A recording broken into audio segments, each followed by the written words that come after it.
Hi guys, welcome back to my channel. And for today's video, i-introduce naman natin or papaklala ko sa inyo ano ba yung mga app plans na ino-offer ng St. Peter Life Plan.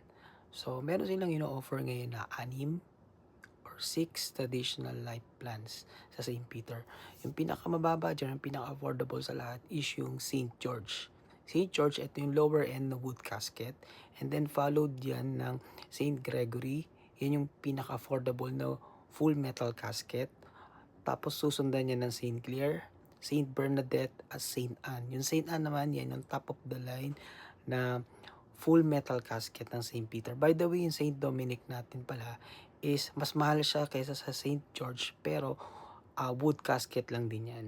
And also, lahat ng plans natin sa St. Peter is payable maximum of 5 years. Except for St. George and St. Gregory na kung saan nag-o-offer ng St. Peter ng 7-year pay. So, ibig sabihin, mas matagal siyang babayaran ng 2 taon, pero mas mababa naman yung babayaran ng ating mga kliyente on a monthly basis.